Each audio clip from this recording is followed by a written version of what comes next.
วะกะสังโฆสังฆังนะมามิกรา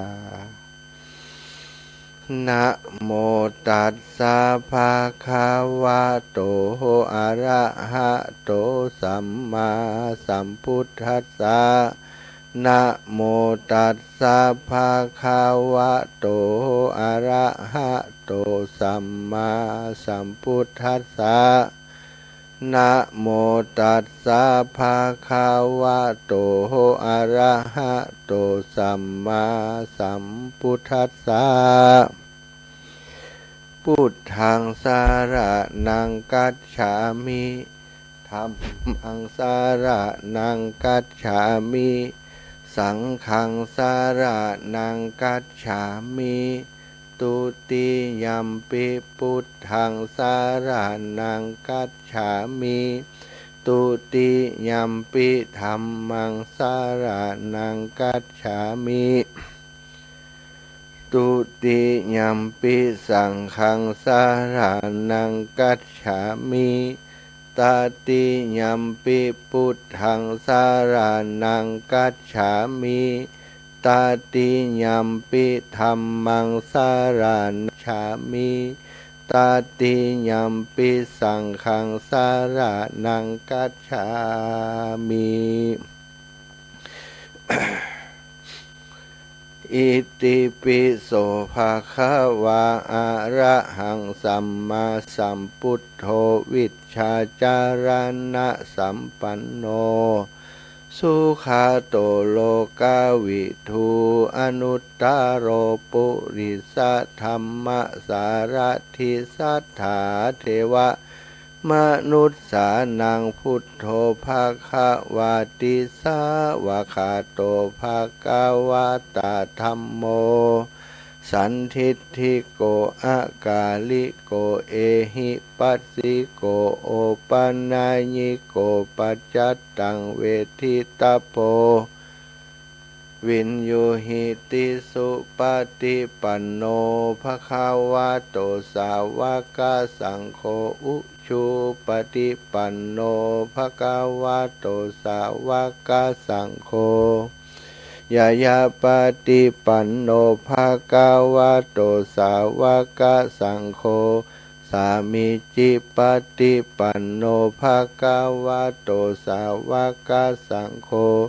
ยะทิทางจัตตาลิปุริสายุคานิอัฏฐปุริสาปุคลาเอสะภะคะวะโตสาวกสังโฆอหุนยโยปะหุนยโยทักขินยโยอัญชลีกรณิโยอนุตตรังปุญญเขตังโลกัสสาติกราบพระพร้อมกันเนอสัทธาญาติโยมทั้งหลายกราบหนึ่งพุทธังวรันตังศิรสานะมามิกราบสองธัมมังวรันตังศิรสานะมามิกราบสามสังฆังวรันตังศิรสานะมามิ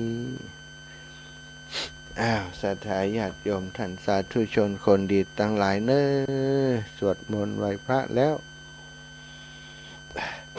ต่อไปก็จะได้อุจาสนทนาธรรมกันเนาะช่วงเจ้าอย่างนี้หลายคนตื่นมาบางพ่องบางคนเพื่อนได้ฟังเฉพาะตอนเจ้าตอนค่ำตอนคืนตอนแรงบ่ได้ฟังเนาะ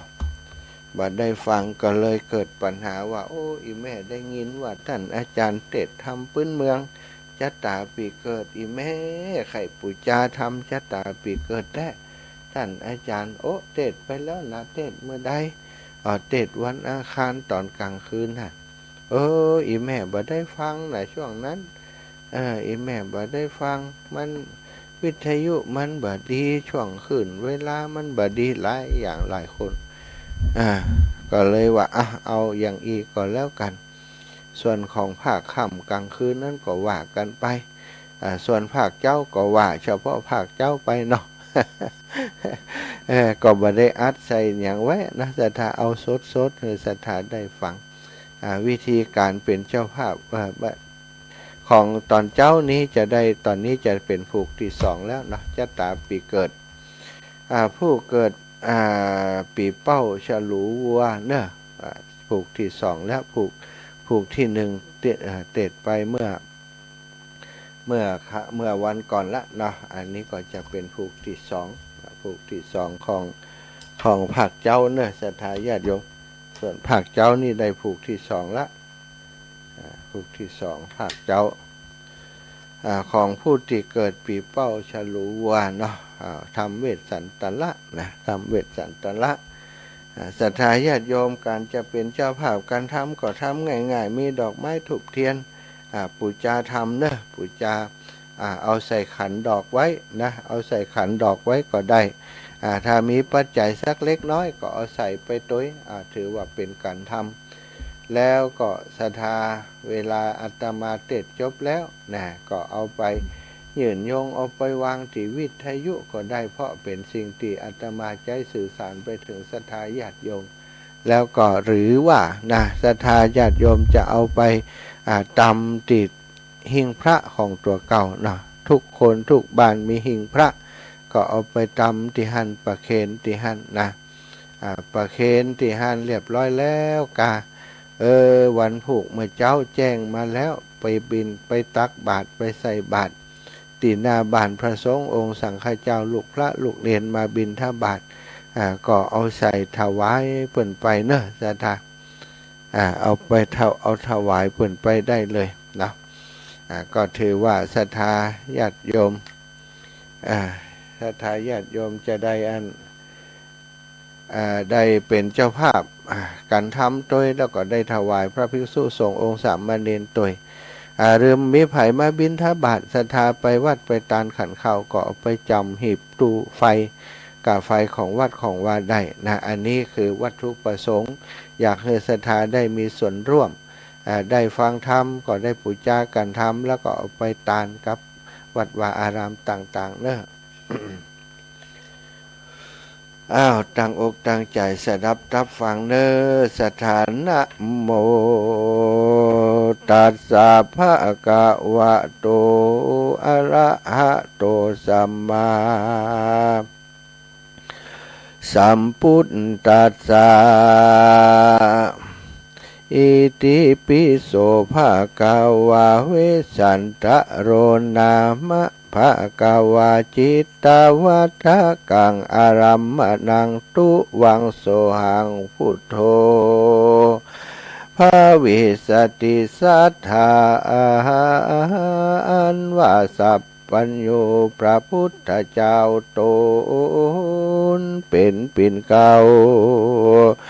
ติโลกาจารย์เมื่อยังทรมานอยู่ในแก้วกุเชตวันนาอารามก็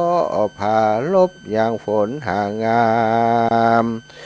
ชื่อโปกคาลาภาถือเป็นเหตุแล้วจริงปวิเตเตสนายังจัตตะกังอันนี้ว่าพิงกเวดูราภิกขุทั้งหลายในอดีตาล่วงแล้วเมื่อพระตนแก้วเกิดเป็นพญาเวสสันตละราชก็ยังหืดตานบ่ขาดมากนักดังวิจักวิสัชนาไปนานี้แลยะถาและเมื่อใดดังอันตาในกาลานั้นเหล่านางนอนเอาพุทธดีอันเสวยสีอยู่จันฟ้าได้ฮับปอนจากตนบุญกล้าอินตาก็ไกลกล้ากลอยกลาดจากปราสาทเมืองโบ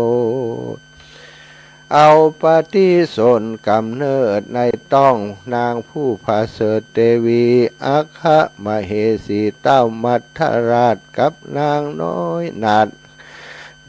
กันนางน้อยนาดขึ้นใหญ่อายุได้16 ปีได้เป็นมเหสีท่านตาวตนผ่าเผาสันใจลำดับ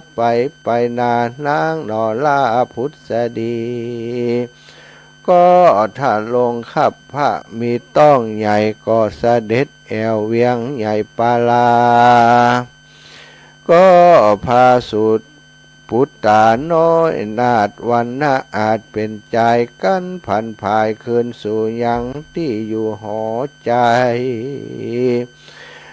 ก็ใส่ใจใส่ชื่อใส่ใจลูกน้อยว่าเจ้ายอดซอยเวสสันเตาะตะละเวสสันดรเหตุเกิดต่างเดียวจอนปอกกาก็เพื่ออันและนาตะฐานในการนานยังมีจ้างเพื่อแก้วงามเลิศแล้วงามเลิศแล้วเกิดด้วยมากันหนอพุทธาที่วัยอายุได้16 ปีได้สะเวยปุลีแตนปอและได้นางน้อยหนอมัดสีเป็นเทวีน้อยนาฏรวมภาษาเดียวกันก็มีหันและนาลำดับนั่นไปนานางนอนลามัดทีก็ทะลงขับพระมีต้องใหญ่ก็พาสุดใดลูกยิงใจผู้ทวนเก้าชื่อหมายว่าเจ้าจาลีผู้ทวนสองมีชื่อซ้อยว่านางอ่อนน้อยกันหาจินาอันว่าอันที่นั้นยังมีเมืองอันหนึ่งชื่อกาลิงคาราชผลแห่งหลายปีเจ้าปุรีหนุ่มเนาอดกันเข้าอาหารป้ากันมาขอตานจ้างแก้วตัวเลิศแล้วข่าวปอนพระเวสสันดรตนองค์อาจเต้ากึดขวาดขันอิงในว่าหนต่างไปสู่รอดเวียงแก้วยอดเนลปานก็เต้าหือตานนั้น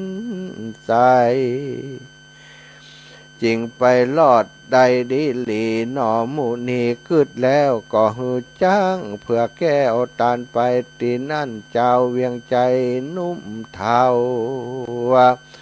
หูว่าหนอเจ้าเวสสันดรเอาจ้างข่าวปอนเพื่อแก้วหยาดนำแล้วตานไปเขามีใจโคตรกล้า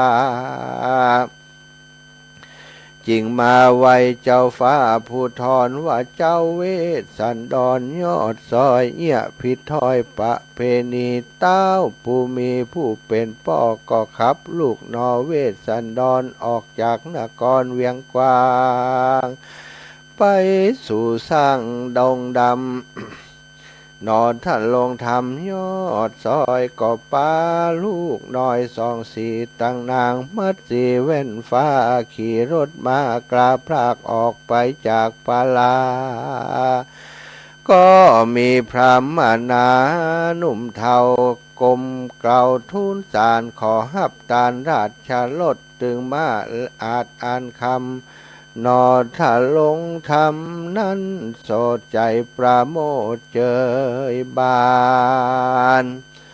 ก็สละตานบ่จ้าเฉพาะนาสุดงไพรอัศจรรย์ใจหลายหลากลูกไม้หากในดงกันเต้าสี่องค์มารอดก็โน้มกิ่งตอดลงมาเพื่อเฮอสีกษัตตานั้นเราได้กินต่างเข้าเตียวต่างและนาอันว่าพญาอินตาธิราชหู้แจ้งขวาจุปการว่านอทะลงยานเจียงเจ้าเฮาป่าเศร้าดงนาเพื่อปับประจาถือบวชแล้วลวดปั๊มเป่งจึงฮือวิสุกรรมบุญกวางเนละมิตรสางศาลาฮือสีกษัตตากินกู้วิสุกรรมหูบ่จ้าลงสู่โลกลามมนุษย์สาเนละมิตรศาลาไว้วาดแล้วขึ้นสู่อาจบัดเดียวเพื่อปอกเลี้ยวบ่พอกเลี้ยวคืนสู่ยังที่อยู่แห่งตนก็มีหันและนา อันว่าพระเวสสันดรยอดซอยป้าลูกน้อยสองสีตั้งนางมัดสีโนนาว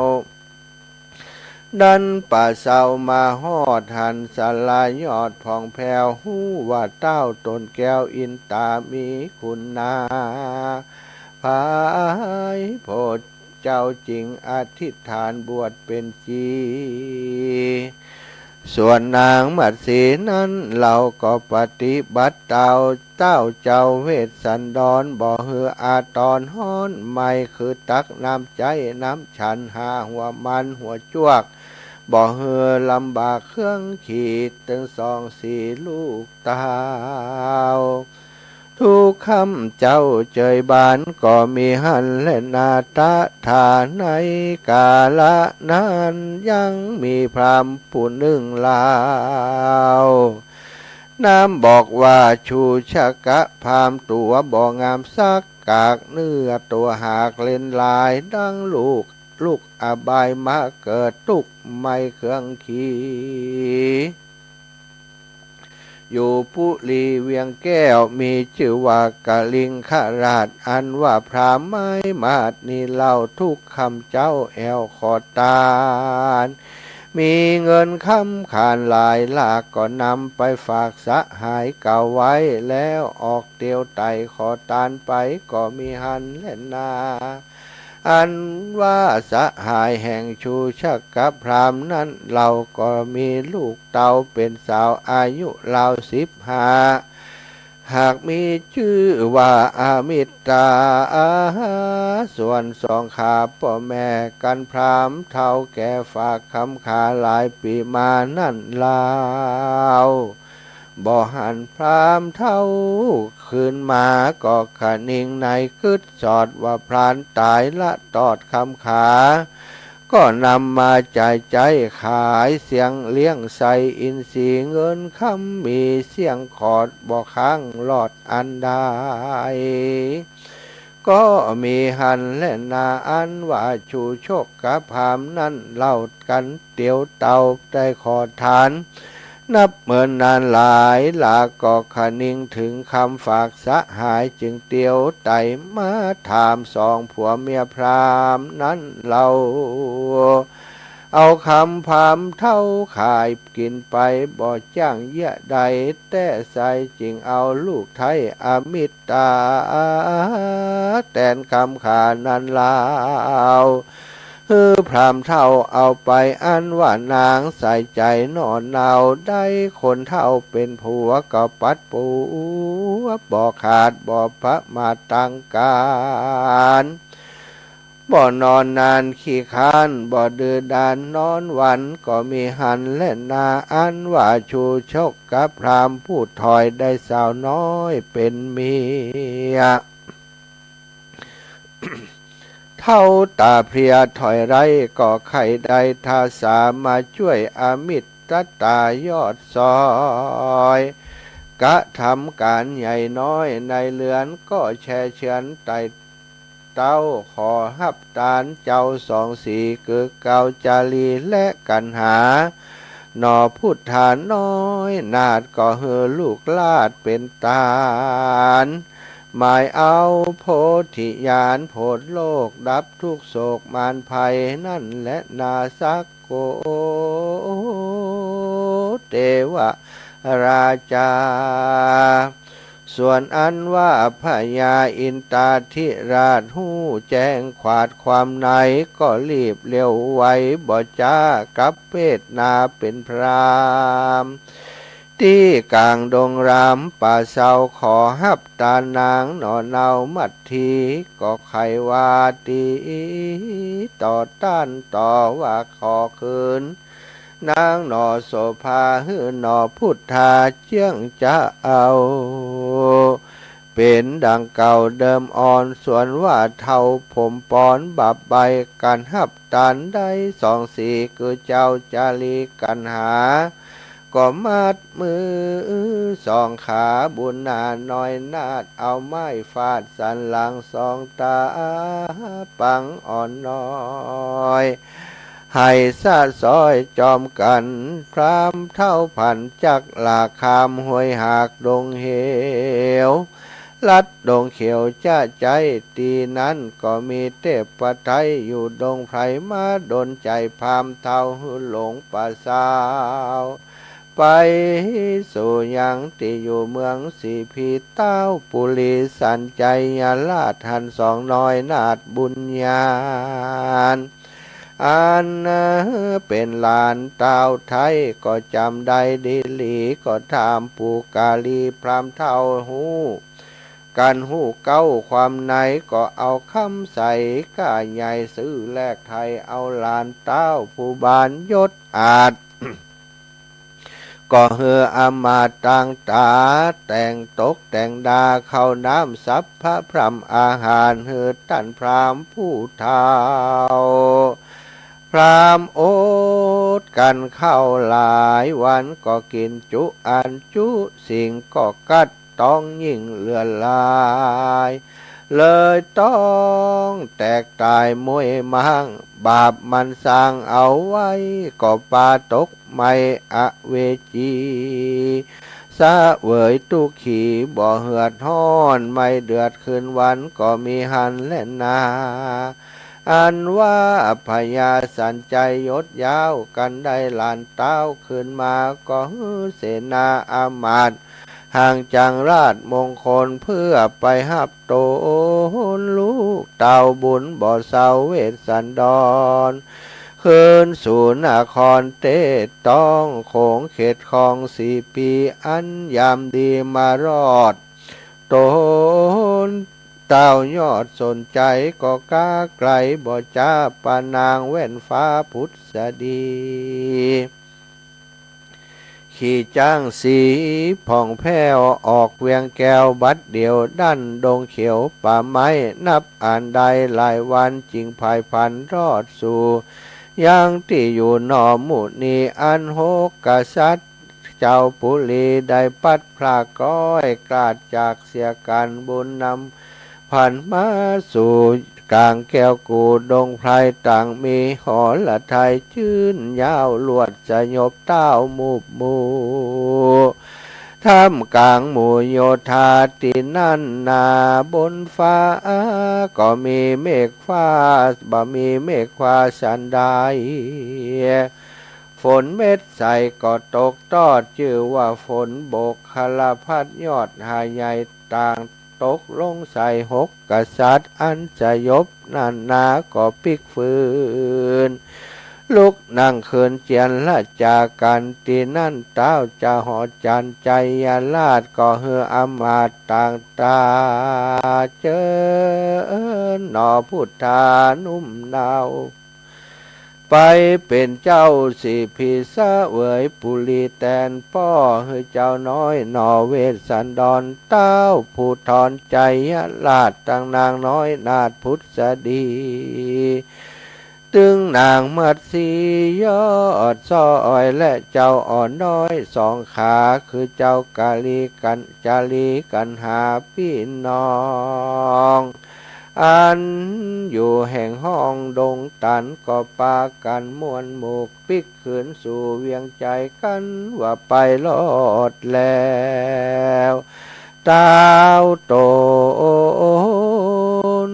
แก้วสันใจยาลาดก็ไขโอกาสขียาเสนาอำมาตย์พระจานาลาดเจ้าเมืองอยู่นันเนืองม้วนเล่นบ่ว่างเว้น7 วันแล้วเต้าหอดจันใจยาลาดก็เฮือเจ้าน้อยนาดเวสสันดรตั้งนางสายสะหมอนยอดซอยงามชื่นจอยลาดมัดสีอภิเษกสีเป็นเต้าภาพแผ่นดาวเวียงใจแต่นั่นไปนา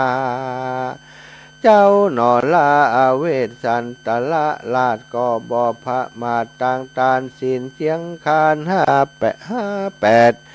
เต้ากดแขวดหักษาภาวนาคำเจ้าหมายเป็นพระพุทธเจ้าสันเดียวก็มีหันและนาอัน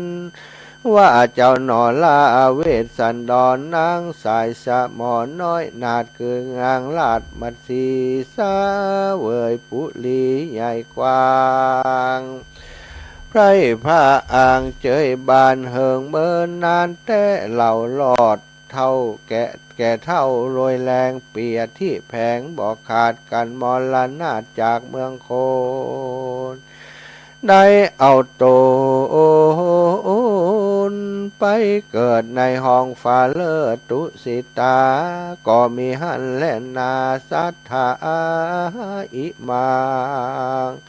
ธรรมเตสะนังหาหาลิตตัวชาตะกังสะโมทาเนสิสัทธาอันว่าสัพปัญญูพระพุทธเจ้าโตนเป็นปิ่นเก้าติโลกาจารย์ไขนิตานจัดเก่าก็จักเข้ามาเตรียมจัดนี้ฮือแจงทีหันใสพระจริงไขโอกาสเป็นบทบาทกาถาว่าโลเพนุเป็นโตชุดชูชะกะโตอโหสี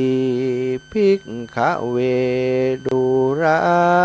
ภิกขุตั้งหลายอันว่าชูชกกับพามวันนั้นใสคือหากมาใดเตวตัดเทนในกาละบัดนี้และนาอันว่าพญาสัญจัยราชและนางน้อยนาถบุตรดีวันนั้นใสคือหากมาใดพญาสีสุโธธนะนางสิริมหามายาอันเป็นปิตามารดาแห่งเฮาตถาคตในกาละบัดนี้และนามัทธิปิโขอันว่านางมัทธิวันนั้นใสคือหากมาใดนางยะโสตลาในกาละบัดนี้และนาจารีกุมาโลอันว่าเจ้าจารีวันนั้นใส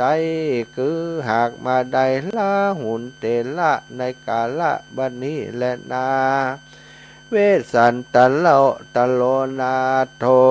โลกานาโตสัมมาสัมพุทโธเอวังทาเรธาอันว่าพระเวสสันดรหึดตานจ้างป้อนเผือกแก้เอาตาลลูกเมียแล้วจุ่มเจยบานวางเอาโปติญาณผลโลกหือป้นทุกโศกมานภายในกาละนันสายคือหากมาได้กูตถาคตตนเป็นที่จังที่เปิ้งแก่โลกทั้งสามในกาละบัดนี้และนายโยปุคคโลอันว่าปุคคละยิ่งใจฝูงใดเกิดมาในปีเป้าลงโดยธาตุดินได้กำเนิดไว้พระธาตุเจ้าลำปางหลวงหือได้สร้างธรรมเวสสันตาละเป็นตานธรรมจาตาอุตตมะนางยอดตานแห่งตนหือได้สร้างโรงไฟเป็นตานก็จักเป็นมงคลอันผาเสริฐปาหือเกิดสัตสดีจุงปากันเว้นหนีจากกรรมบาปแล้วหือมันหาบตางบุญหือตาหนุนจะใจมีศีลธรรมไว้หักษาแม้นผาธนาเอาสุขจาตินี้และจาตินาก็สมกรรมกรรมผาธนาจุยังจุประการบ่อยาจะแลนิทธิตังขีญาสังวันนาวิเศษจาห้องเหตุมหาเวสสันตระรอมก็แล้วเต้านี้ก่อนแลศรัทธาญาติโยมจบลงไปเนาะจาตาผู้เกิดปีเป้าปีฉลูเนาะเตเธออีแม่เรียบร้อยแล้วเนอะไผ่ทวงมาถามมาเนาะบ้านเมืองเหนือเฮาเปิ่นก็นิยมเตดธรรมนักสัตว์นะแต่ว่าส่วนใหญ่ก็ต้องไปฟังติวัดติวาถึงจะได้ฟังเป็นเรื่องเป็นเล่า ปีนี้นะที่วัดพระธาตุจอมพอหลวงปู่ก็มีกุศโลบายในการที่จะทำเทศน์สะเดาะเคราะห์ต่อชะตาธรรมให้ศรัทธาญาติโยมแฟนรายการอยู่ตีคามีความสุขความเจริญปกติเปิ่นตั้งธรรมหลวงตีหม่อนจอมพอทุกปีนี้ก็ตั้งธรรมหลวงแต่ว่าเป็นลักษณะธรรมหลวงธรรมมหาธรรมทำนักสัตว์ทำปีเกิดนะ อาตมาก็หันว่ามันเป็นประโยชน์บางคนเปิ้นบ่ได้ฟังติปุ้นแล้วก็เฮาบ่ได้ถ่ายทอดสดจนจบเปิ้นก็อยากฟังอยากปูจาเทศน์ธรรมพื้นเมืองนี้ก็เอามาฝึกมาหัดมาอ่านมานี่เอามันบ่ม่วนบ่นั้นสันใดก็ฟังฮู้เรื่องก็พอแล้วเอาอันนี้ส่งเด้อ ทันลมตัวไว้ก่อนเพราะจริงๆแล้วก็บ่ได้เก่งในด้านนี้เลยศรัทธาญาติโยมฝึกเอาหัดเอาเห็นเอาถูกพ้องบ่ถูกพ้องก็ว่าไปนะบ่ถูกใจไผอย่างใดก็ขอสุมาอภัยเอามันฟังได้ฮู้เรื่องฮู้ความว่ามันเป็นจังได๋ก็เปาะเนาะคนเกิดปีนี้นะก็ไหว้พระธาตุเจ้าลำปังหลวงก็ตานทำเวทสันตละล้อมเป็นตานก็จะได้มีความสุขรักษาศีลภาวนาไปนะศรัทธาก่อนหน้าก็จะได้พบพระสัมมาสัมพุทธเจ้าในเบื้องหน้าของเฮานั้นเอาละจบลงไปเนอะเกณฑ์กันเทศเลยเอานับ1นับ2นับ3เอาละชัยสิทธิดีลีจะในวันนี้หากก็เป็นวันดีสลีสุปมังกะละอันผาเสริฐล้ำเลิศยิ่งกว่าวันและยามทั้งหลายมูลศรัทธาโยมแม่โยมป่อโยมแม่ทั้งหลายโยมปีโยมน้องทุกท่านทุกคนได้น้อมนำมายังจตุปัจจัยทายธรรมถวายปุจจากันเทศธรรมะจัตตาปีเกิดเว้นสันตละจัตตาปีเกิดปีเป้าฉลูวาบัดนี้อัตมาภาพได้ฉลองศรัทธาแสดงพระธรรมเทศนาพื้นเมืองเหนือเวสสันตละชะตาปีเกิดปีเป้าเป็นที่เรียบร้อยแล้วก็ขออำนวยอวยใจให้เจ้ามูลศรัทธา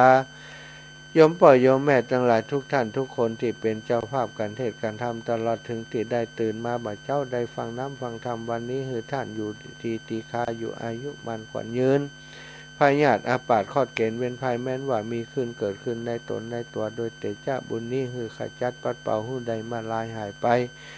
หื้อใดกิ่งกาดออกจากตนจากตัวศรัทธาท่านเจ้าเหมือนน้ำที่กิ่งกาดลงจากใบบัวและใบบอนแม้นว่าศรัทธาท่านเจ้าทั้งหลายปรารถนาจักอุทิศผลบุญตานบุญกุศลที่ปุจจากันเทศในวันนี้คือเจ้ากรรมในเวรเจ้าเทวบุตรเจ้าเทวดาพญาอินทร์พญาพรหมพญายมมาราชตลอดทึกพุทธน้ำปรมัยไอสวรรค์ขอเขาเจ้าทั้งหมดทั้งมวลนั้นอยู่ที่ยากที่ลำบากครับเอาบุญนี้ไปโคดไปค่ายไปยกง่ายจากที่ยากพรากจากที่ทุกข์ได้ถึงสุขเป็นที่แล้วคือเมืองแก้วยอดเนรปันที่อยู่สุขสำราญอยู่แล้วก็ขอให้ไปเตรียมไปเติมเพิ่มยังสัมปัตติทิพย์แห่งท่านเจ้าทั้งหลายให้อยู่จีละการอันนานอยู่ในวิมานอยู่ในสวรรค์นั้นจนได้มาเกิดมาพบพระพุทธศาสนาอีกคราวครั้งหนึ่งในสมัยของพระศรีอาริยะเมตไตรเจ้านั้นจงจักมีแต่งแต่ดีลียะถาวาลีวาหาปุราปริปุเรนติสาคารังเอวะเมวะอิโตทินังเปตานังอุปกัปปติอิจิตังปฏิตังตุมหังคิปะเมวะสมิจฉตุสัพเพปุเรนตุสังกปาจันโทปนะระโสยะถามณิโชติระโสยะถาอาภิวาทนาสีลิสานิจังวุธาปจายิโนจัตตาโลธรรมาว่าทันติอายุวันโนสุขังพระลา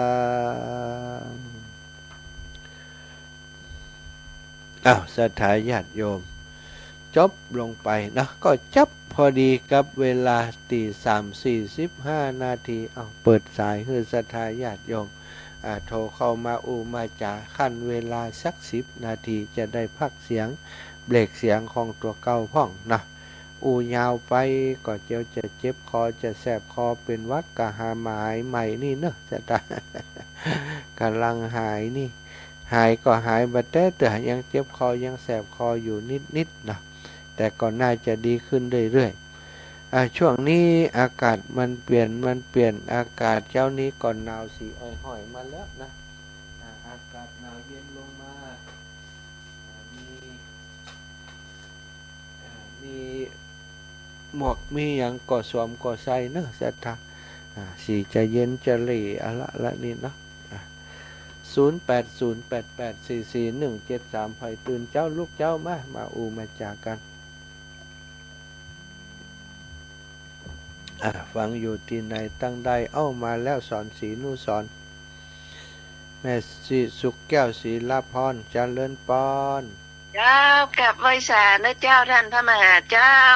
แม่ยิดตามเข้ารายการตั้งเมื่อตีสามมาแล้วเด้อไหวพระสวดมนต์โดยได้ฟังธรรมปีงัวนะเจ้าแม่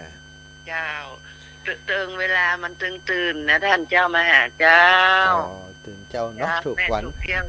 แม่สุแก้วศรีลาภรณ์ศรีเตี้ยมันหงหลับปุนเนอะโอ้ชัดเจนเลยเนอะขึ้น98.75วัดห้วยตองซากนี่นะเจ้าชัดเจนไปเลยเจ้าชัดเจนไปเลยเด้อเจ้าท่านพระมหาเจ้าที่ประจำตองเนี่ยขออันร่วมบุญโดยอันแม่เห็น100 บาทเด้อเจ้าแม่ดวงดีเนาะเจ้าเบอร์เจ้าไปเจ้าแม่ดวงดีน้ำลาดนะเจ้ากับไว้สาธุเนอะเจ้าเนอะควายปะกันเนอะเจ้ากับไว้สาเจ้าไปกินข้าวตั้งเมืองนั้นอย่างก็ศิลาพรพุ่นนะเดี๋ยวจะเดินทางออกรายการแล้วก็ออกเดินทางแล้วเจริญพรนมัสการครับสวัสดีปีใหม่เมืองครับนอขอโทษตื่นเจ้าจ้ะครับผมตื่นเจ้าครับนอครับโอ้เนี่ยกับม่วนดีตื่นเจ้าเนี่ยอากาศปลอดโปร่งครับนอเจ้าโอ้ออกกำลังกายกับตัวก็ได้ครับนอฟังธรรมไปด้วยออกกำลังกายไปด้วยกะไปเอาวิทยุอยู่ไกลนะเตะถูกมันครับเนาะเตะถูกวิทยุกับเตะทุเจ้าไม่ฮะ บาปเห็มตัวมันกลางใจนะครับสาธุบุญรักษาในมาตรการแฟนพันธ์แท้อยู่แม่ริมเนอะแฟนพันธ์แท้อยู่แม่ริมเจริญสุขเจริญธรรมศรัทธาท่านเจ้าตั้งหลายไฟที่สะดวกก็โทรมาไม่สะดวกก็ไม่เป็นไรโทรมาแจ้งผลการรับฟังอยู่ที่ไหนตั้งใดสัญญาณชัดครับบ่ชัดแจ้งหรือบ่แจ้งนะพี่น้องเมืองฝางมาแต่เช้าเลยรีบกอบรีบโกยรีบถอรีบพายตลาดต่อใบสายบัวจะเน่านมัสการเจ้าท่านมหาเจ้าแม่วันนี้อันฟังธรรมปีงัวปีเกิดของตัวเก่าแล้วก็เกิดวันจันทร์วันนี้ตัวจับใจขนาดถูกใจเนาะเพิ่งใจอีแม่ข้าวตอกดอกไม้ขันข้าวตอกดอกไม้แล้วแตงใส่แล้วก็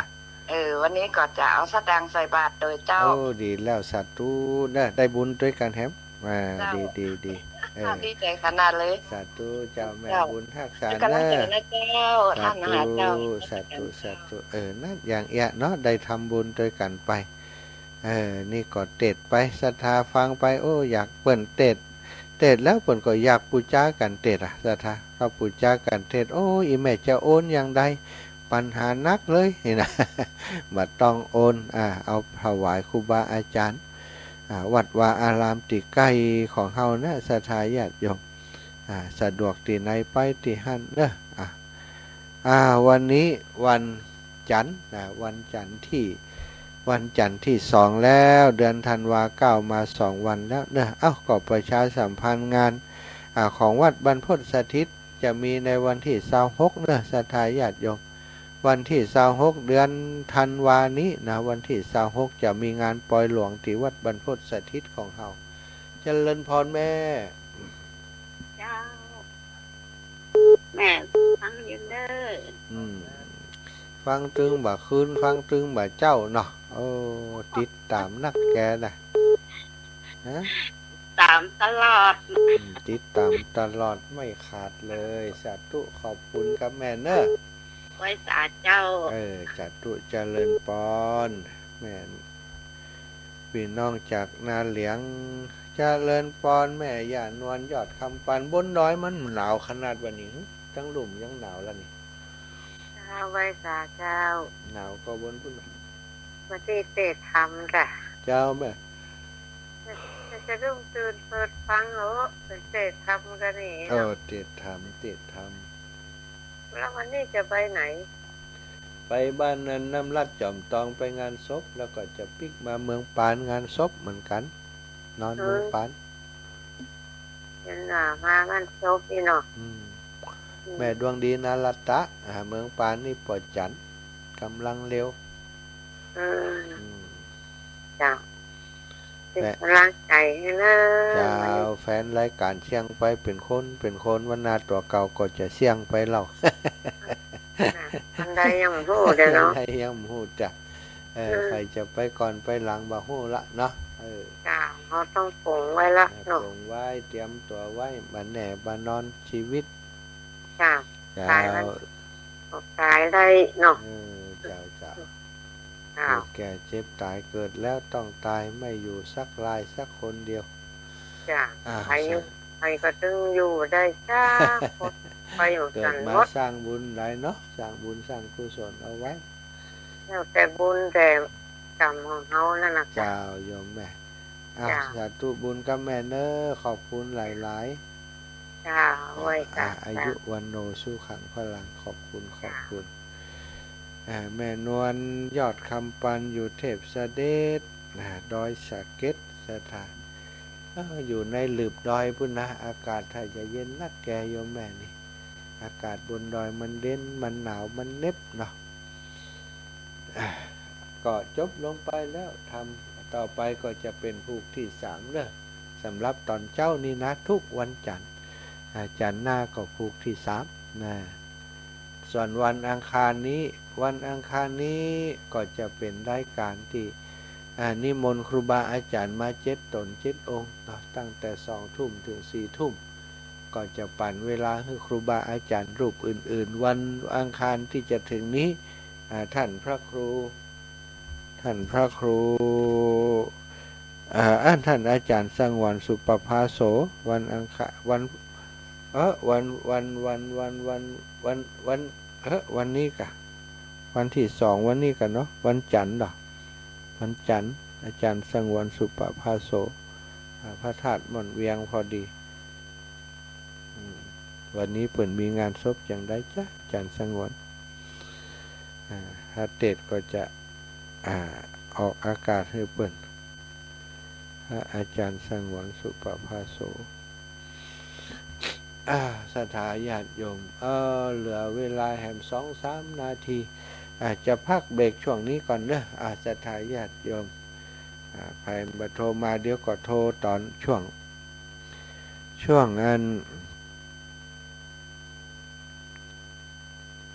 วงต่อไปเนาะช่วงหน้าก็คือเบรกหน้าตี 4 ถึงตี 5เนอะตี 5ปุ๊บเก็บครัวก็จะเดินทางแล้วรีบไปจรลงเท้าไปเชียงใหม่ต่อเนาะเอาสถาน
เทียบเขา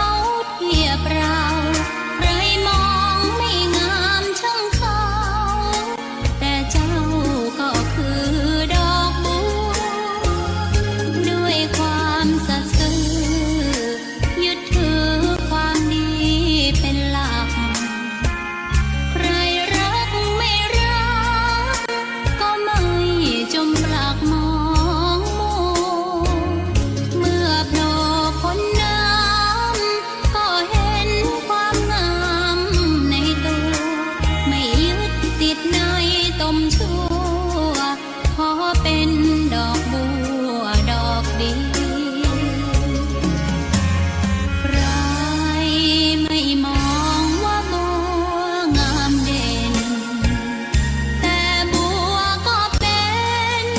ดอกบัวทุกวันอย่างนี้ไม่อยากเด่นดัง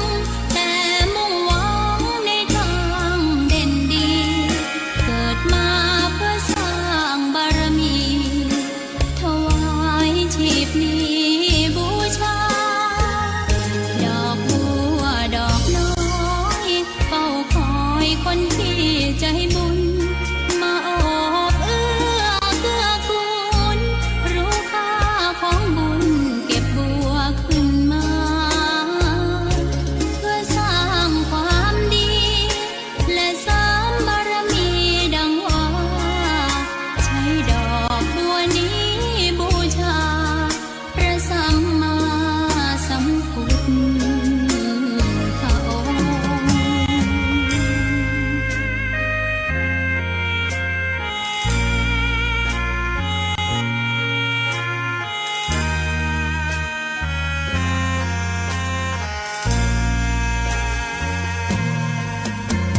ใคร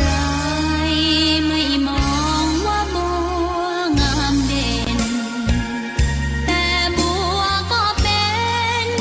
ดอกบัวทุกวันอย่างนี้ไม่อยากเด่นดังแต่มุ่งหวังในทางเด่นดีเกิดมาเพื่อสร้างบารมีถวายชีพนี้บูชาดอกบัวดอกน้อยเฝ้าคอยคนที่ใจบุญมาโอบเอื้อเกื้อกูลรู้ค่าของบุญเก็บบัวขึ้นมาเพื่อสร้างความดีและเสริมบารมีดังว่าใช้ดอกบัวนี้บูชาพระสัมมาสัมพุทธองค์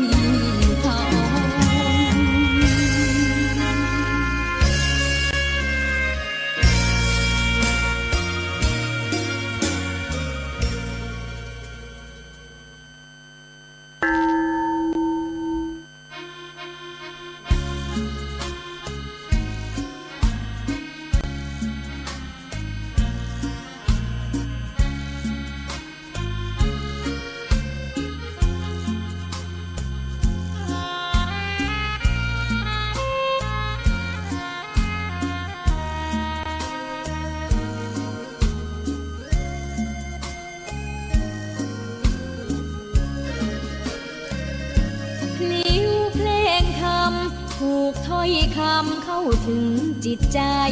ฟังรายการวิทยุเสียงใสส่งถึงใจไปสู่ปลายนา สารธรรมน้อมนำมองพระศาสดา บอกผู้คนทั่วลาหันมาเข้าวัดฟังธรรม คลื่นเสียงนี้เป็นคลื่นธรรมะจากใจ ส่งถึงบ้านไกลบ้านไกล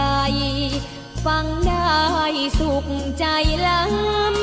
ำยามดึกดื่นค่ำคืนมีงานต้องทำเป็นคลื่นสารธรรม เน้นย้ำธรรมะเพื่อนใจ เสียงคลื่นธรรมบอกหลักธรรมให้คลายความเหงา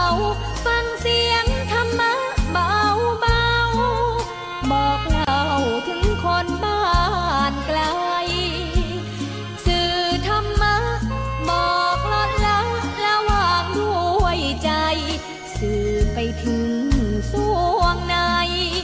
เข้าใจหลักธรรมหลักดีลิ้วเพลงธรรมถูกสัมพันธ์จิตใจร่าเริงฟังสาระธรรมะบันเทิงรื่นเริงในชีวิตยามวันว่าง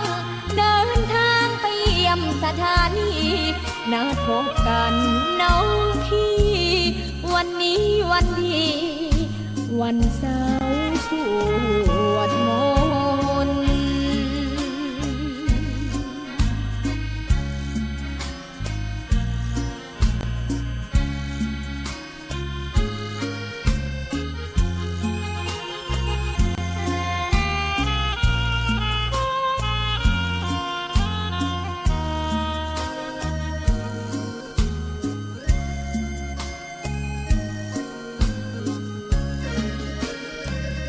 เสียงคลื่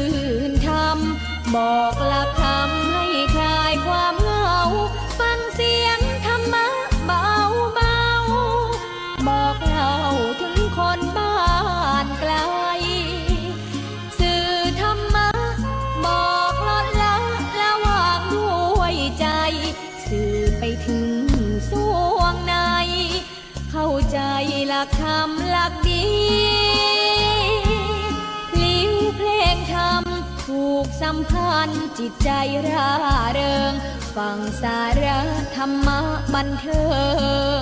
รื่นเริงในชีวิ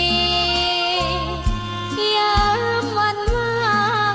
เดินทางไปเยี่ยมสถานีนัดพบกันน้องพี่วันนี้วันดีวันเสาร์สวดมนต์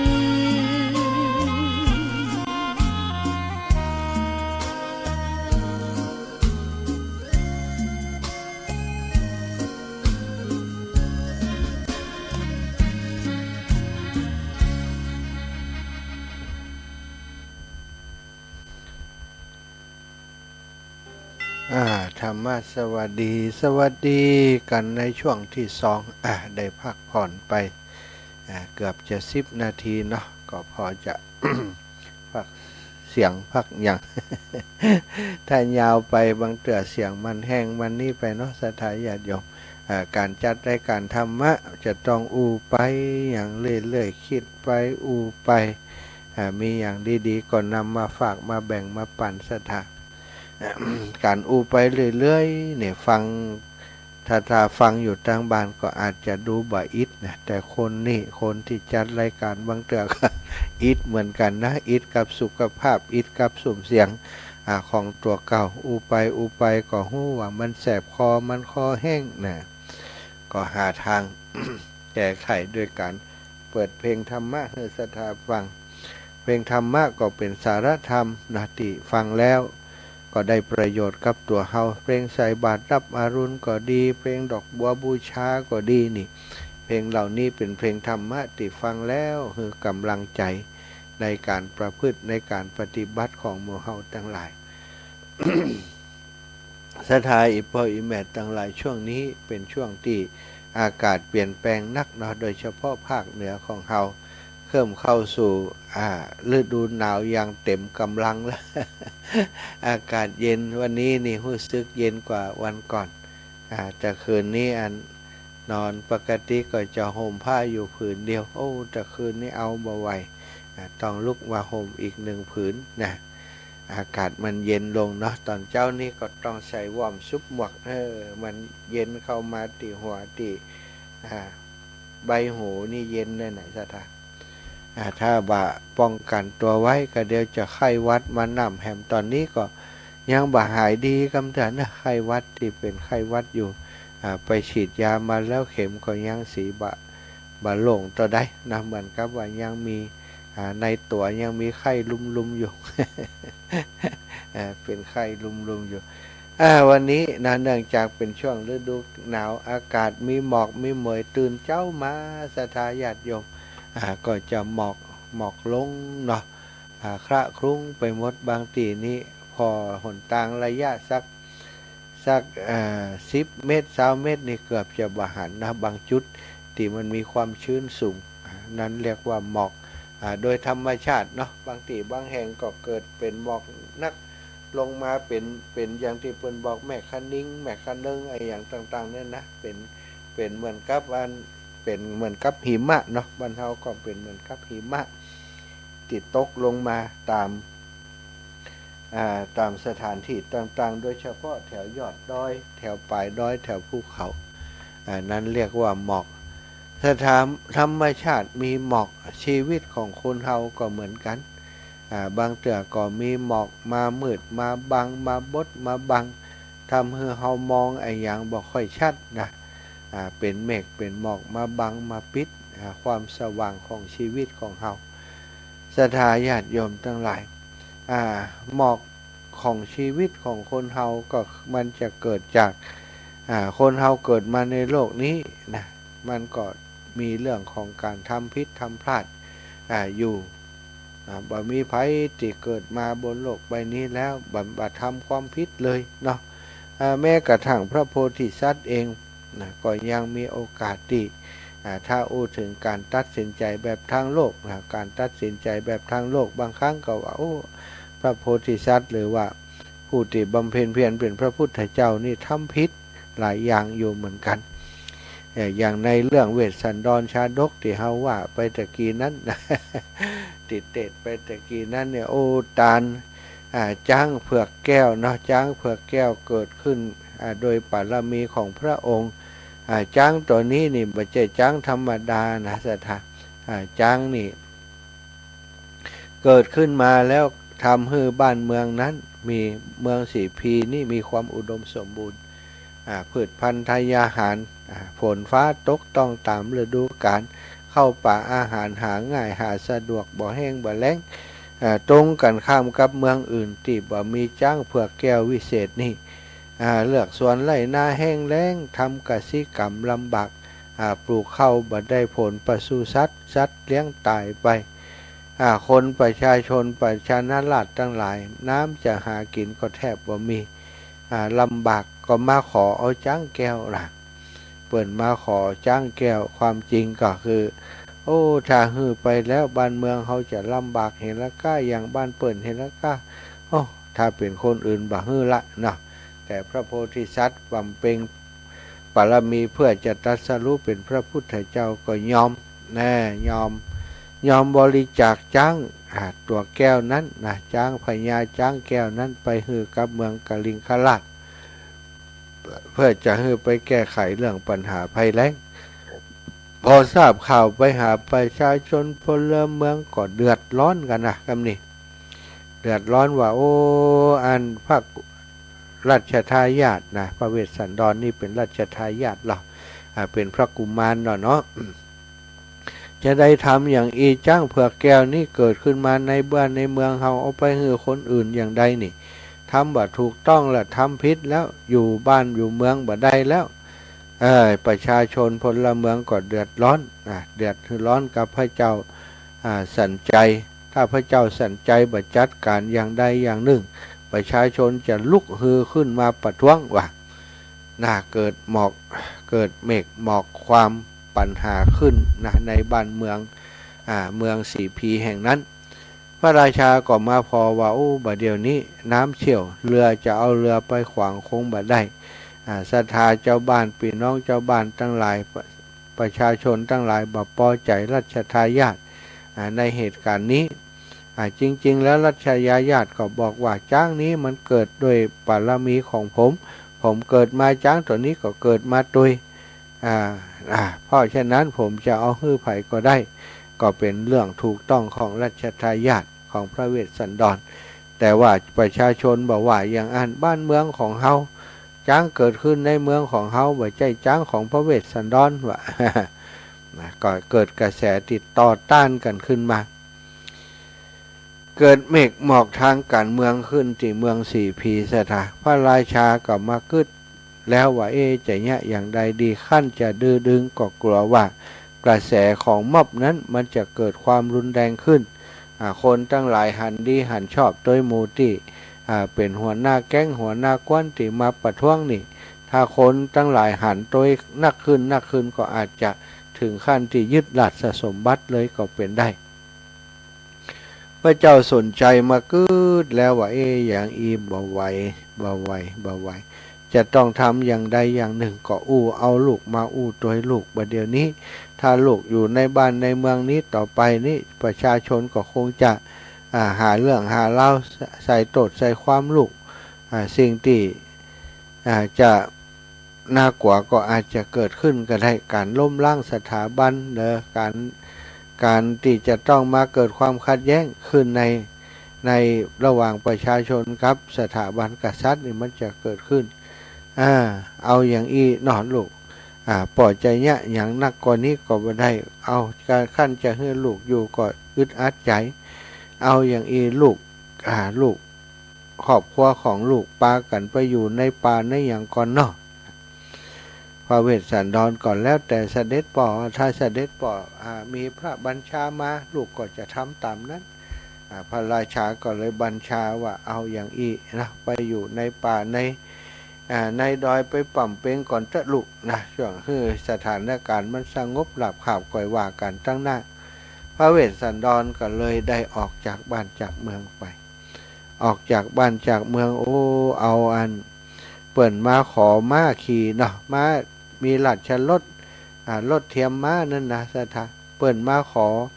ม้าก็ฮือม้าไปเปิ่นมาขอรถก่อนเปิ่นมาขอรถก็เอารถฮือไปเปิ่นมาขอม้าก็เอาม้าฮือไปเตี้ยวไต่ต่างดินเดินไปในป่าซึ่ง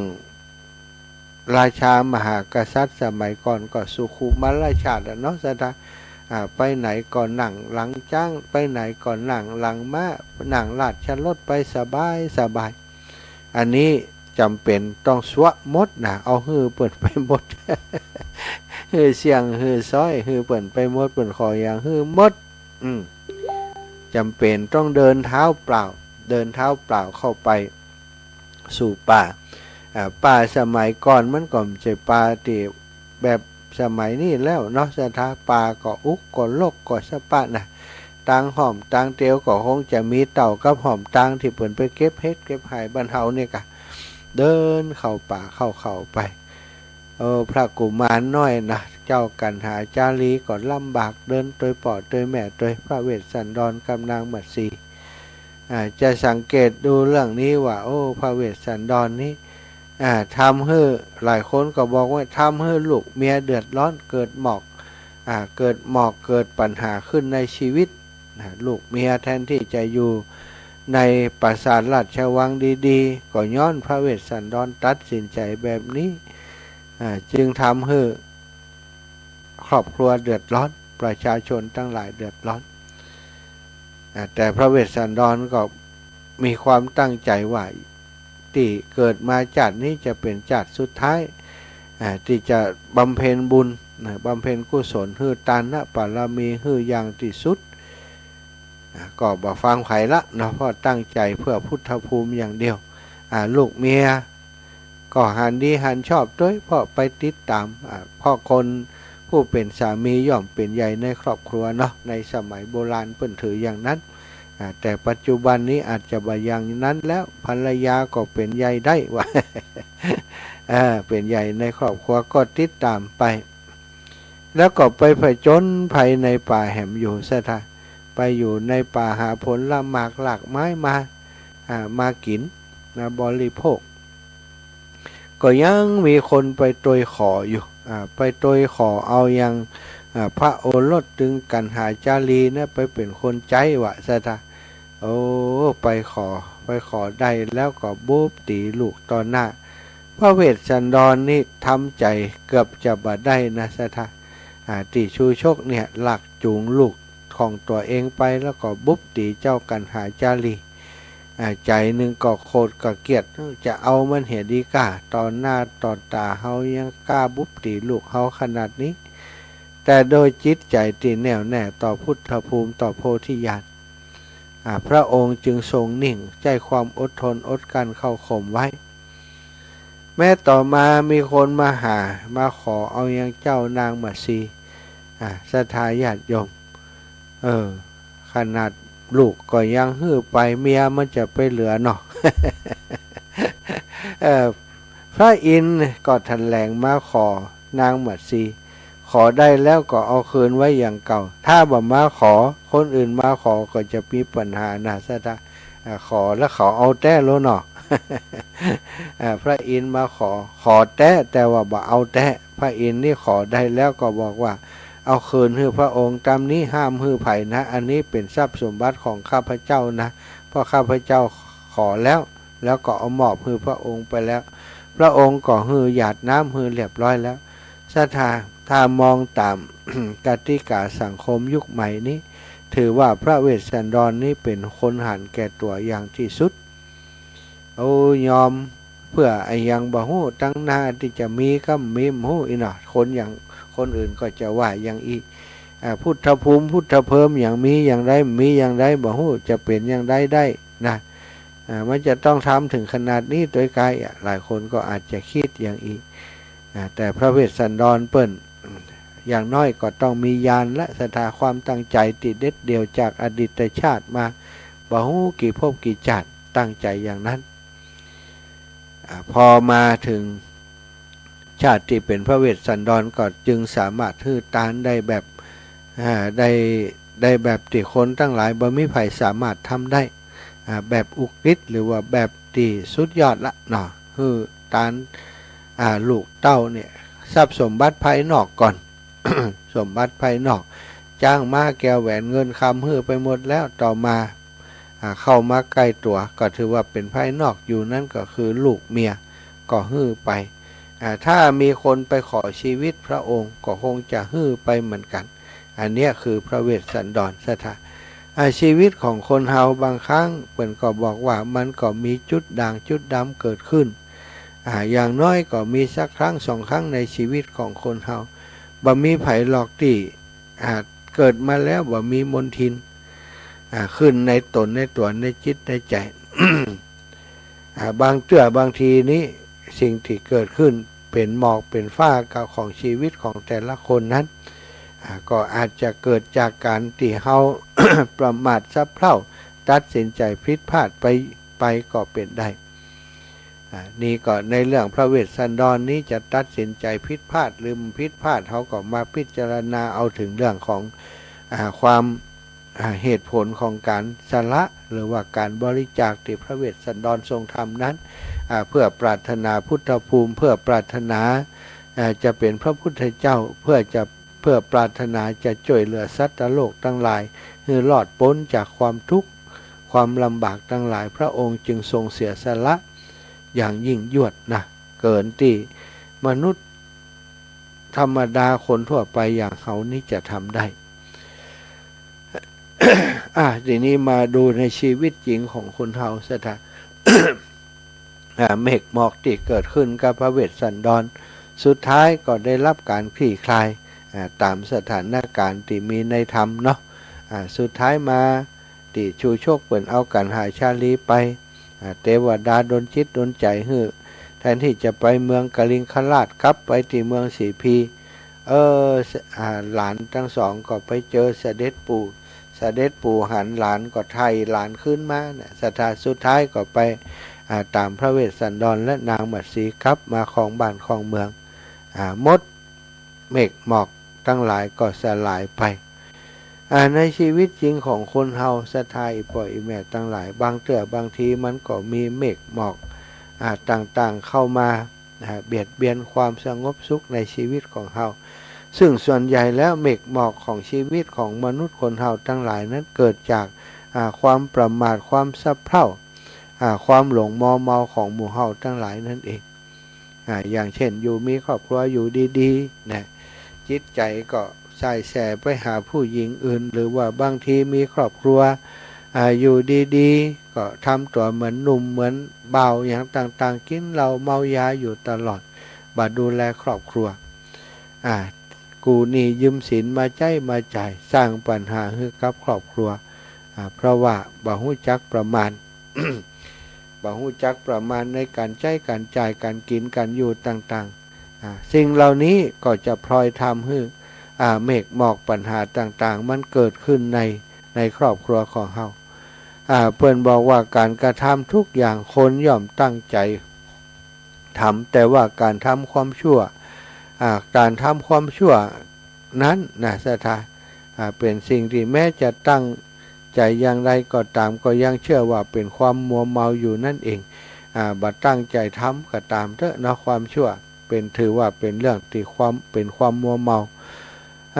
เพราะเข้าใจผิดคิดว่าการกระทำอันนั้นจะช่วยให้เอาตัวรอดนะบางทีเป็นอย่างนั้นและก็อาจจะเอาตัวรอดได้จริงแต่ใจบ่รอดใจจะถูกปกคลุมไว้โดยปัญหานั้นโดยเมฆหมอกแห่งความเข้าใจผิดอันเป็นต้นเหตุแห่งการพูดผิดการทำผิดการกระทำการคิดอย่างผิดต่อไปแหมถ้าเฮาคิดผิดทำผิดแล้วศรัทธาญาติโยมสิ่งที่จะเป็นผลกระทบนะก็เป็นปัญหาต่างๆที่จะพุ่งเข้ามาหาตัวเฮาคนที่เคยทำความผิดความเสียหายมาแล้วเช่นนี้ถ้ากลับตัวกลับใจได้มาเริ่มต้นชีวิตใหม่โดยการหันเข้าหาแสงสว่างทำอย่างด้วยเหตุด้วยผลด้วยสติปัญญาแบบทางพระพุทธศาสนาก็มาได้ตำหนิติเตียนคนที่เคยทำความผิดทำความผิดความพลาดนั้นมาก่อนตรงกันข้ามกับยกย่องสรรเสริญคนที่หู้ว่าตัวเก่าทำผิดเคยทำความผิดมาก่อนปรับตัวปรับใจเสียใหม่คนเช่นนี้ถือว่าเป็นคนดีในบรรปลายถ้าเปรียบต้นไม้ถ้าเป็นต้นไม้ชนิดที่ต้นคดสัทธาตอนที่ต้นมาต้นอาจจะคดอย่างไรก็ได้เนาะตอนแรกๆของการใช้ชีวิตเฮายังบ่ฮู้ทำนองคลองธรรมเฮาอาจจะผิดศีลที่ทำไปพ้องแต่เมื่อเฮาฮู้แล้วว่าสิ่งเหล่านี้มันนำความทุกข์มาสู่ตนตัวสู่ครอบครัวสู่คนที่เกี่ยวข้องทั้งหลายเฮาก็เลิกในการประพฤติผิดนั้นๆสถานเมื่อเฮาเลิกอย่างนั้นได้ปรับตัวปรับใจเฮียใหม่ทำแต่คุณงามความดีทำสิ่งที่มันบ่เกิดความเดือดร้อนต่อตัวเองต่อผู้อื่นทนแบบนี้เปิ่นบอกว่าตอนต้นนี้อาจจะกดแต่พอมาถึงตอนกลางตอนปลายนี้กลับเป็นปลายที่ตรงอย่างนี้ยังใช้การได้ดีอยู่คิดดูก็เป็นความจริงสถานความคิดความเสียหายแต่อดีตนั้นมันเป็นบทเรียนของชีวิตเฮาอย่างใดคนที่ทำชั่วแล้วก็เชื่อว่าได้ผ่านชีวิตผ่านบทเรียนที่ยากลำบากมาแล้วนั่นเองความสันทัดชัดเจนในชีวิตก็เกิดขึ้นตามหลักสูตรของชีวิตที่ผ่านมานั้นขั้นเฮากลับตัวได้มาดำเนินชีวิตที่ถูกต้องในบั้นปลายอย่างนี้จึงนับเป็นความดีอันสูงสุดเขาจะบ่มีวันกลับไปสู่ภาวะที่เลวร้ายแบบนั้นอีกเป็นอันขาดเหมือนกับคนที่เคยเป็นโรคระบาดมาแล้วครั้งหนึ่งขั้นรักษาโรคนั้นหายแล้วก็เกิดกำลังต้านทานขึ้นในร่างกายต่อมาภายหลังโรคพอดีพอร้ายชนิดเดียวกันนั้นก็จะบังเกิดแก่เขาแห่งชีวิตที่ลบหลีกจากความชั่วในบ้านปลายได้จึงเสมอดังพระจันทร์ที่เคลื่อนคล้อยจากกลุ่มเมฆสุกสกาวอยู่บนท้องฟ้าฉะนั้นเมื่อเมฆหมอกของชีวิตมันผ่านไปสถานเมฆหมอกต่างๆนั้นมันบัดใจเป็นของเมินนานที่อยู่กับเฮาบางครั้งบางคราวเฮาอาจจะทำผิดเรื่องโน้นเรื่องนี้เพราะการตัดสินใจที่ผิดที่พลาดรู้เท่ามาถึงการหรือว่าสะเพร่าประมาทมัวเมาลุ่มหลงในไปตามอำนาจของกิเลสต่างๆเกิดปัญหาเกิดหมอกฟ้าขึ้นในชีวิตวันหนึ่งเมื่อเฮามีปัญญาเข้าใจปัญหาต่างๆยอมรับโดยเหตุโดยผลว่าสิ่งเหล่านี้ที่เฮาทำไปแล้วนั้นมันบ่ดีมันเป็นความผิดเป็นความเดือดร้อนแก่ตนและแก่ผู้อื่นปรับตัวปรับใจเปลี่ยนแปลงปรับปรุงตัวเองได้ถ้าอย่างนี้ก็จะทำให้เฮาทั้งหลายสามารถมีชีวิตอยู่ที่มีความสุขต่อไปในบรรปลายชีวิตได้เปิ่นอีกอย่างหนึ่งก็เปิ่นก็บอกว่าต้นร้ายปลายดีต้นอาจจะบ่ดีต่างใดแต่ตั้งปลายเนี่ยปลายอาจจะดีขึ้น กว่าที่เป็นก็ได้ศรัทธาญาติโยมวันนี้อยากจะแบ่งปันเวลาเหลือเวลาอีกประมาณเกินชั่วโมงเวลานี้อยากจะปั่นให้กับศรัทธาญาติโยมที่บางเตื่ออยากจะโทรมามาจาแสดงความคิดเห็นมีบทกลอนบทนั้นบทนี้มาฝากนะก็มีหลายท่านด้วยกันที่เปิ่นเป็นศิลปินแม่สายทองก็ดีนี่แม่สายพินแม่สายทองนะโมนี่นี่แม่เพนคนสู้ชีวิต เปิ่นมักจะมีบทกลอนอย่างดีๆมาฝากหรือว่าข้อคิดสะกิดใจต่างๆมาฝากช่วงนี้ก็จะปั่นเวลาให้ศรัทธาญาติโยมนะได้โทรเข้ามาแล้วก็อู้จากันได้แสดงความคิดเห็นได้มีบทกลอนมีจ้อยมีซอยอย่างก็แบ่งปันกันสลับซับเปลี่ยนเพราะวันนี้2 ชั่วโมงรู้สึกว่าร่างกายยังบ่ฟื้นฟูดีเต้อยังสีสลึมสลืออยู่เนอะอันนี้รับตาก็จะลู่ลับแล้วนะ 0808844173เนอะแม่สายพินถ้าฟังอยู่ซอให้ฟังสักบทเหรอฟังสักบทเหรออยากจะฟังซอแม่สายพินก็มีหลายท่านหลายคนเนาะโทรมารายการอาตมาว่าท่านอาจารย์ที่แม่อยากจะเรื่องนั้นเรื่องนี้เวลาน้อยของท่านอาจารย์แม่เลยบ่ค่อยได้อย่างอีนะก็อันนี้ก็จะปั่นเวลาให้เวลานักสักน้อยกันแล้วก็0808844173ปิดโทรศัพท์ไว้กะพอกันเนี่ย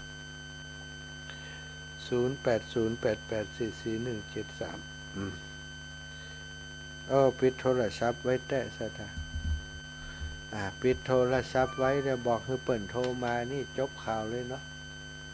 แม่นิตยาปินตาคำมาเจ้าฮะแม่นิตยา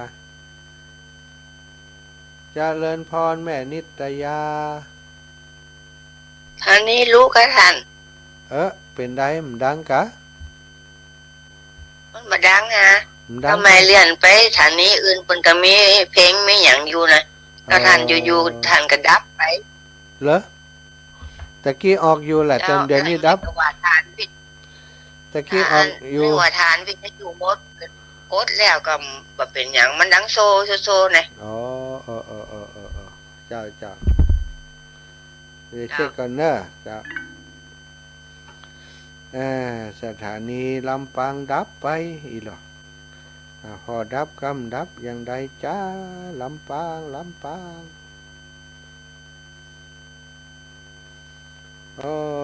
งดับไปจ้ะถ้าจะเกิดไฟฟ้าคัดข้องกายอย่างกายนี่เนาะ